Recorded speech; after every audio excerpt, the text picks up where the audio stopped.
ცოტა და თან ყველაფერი საქართველოს შესახებ. ისეთი პატარა ქვეყნისთვის, როგორც საქართველოა, საზღვარგარეთ მისი ცნობადობის ამაღლებასა და ქართული კულტურის პოპულარიზაციას განსაკუთრებით დღეს და თან ევროპაში საკმაოდ დიდი მნიშვნელობა ენიჭება.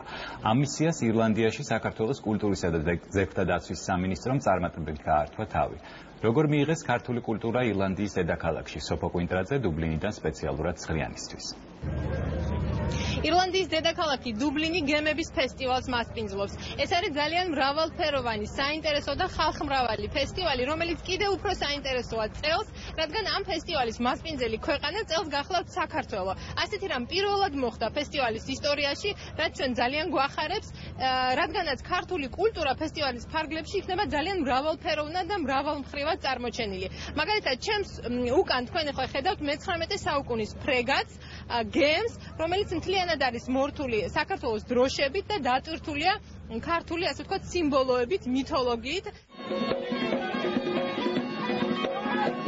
შავფაროსნები ოქროს საწმის იცავენ. ქართული საბრძოლო ხელოვნების იმპროვიზებულ წარმოდგენებს გემზე დამთვალიერებლები არ აკლდება.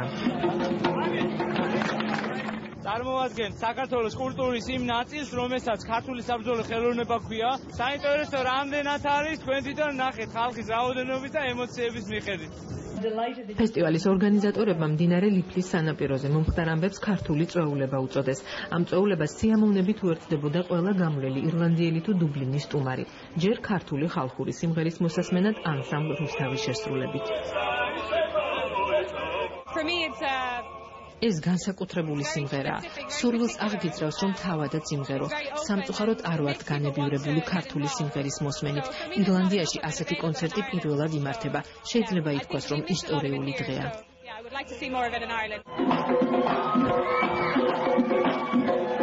სუხიშვილებმა კი სცენაზე ისეთი ცეცხლი დაანთეს, დუბლინს კარგ ახანს ემახსოვრება. გასაოცარი ცეკვაა. მამაკაცებიც და ქალებიც ძალიან შთამბეჭდავები არიან. სცენას თვალი ვერ მოვწყვიტეთ. როდესაც ეს მოცეკვავეები დავინახეთ, გავოცდით, მივხვდით, რომ ირლანდიური არ იყო. შემდეგ გავიგეთ, რომ ეს ქართული ცეკვაა. ძალიან ლამაზი კაბები აცვიათ, ისე ცეკვავენ, გეგონებათ დაცურავენ.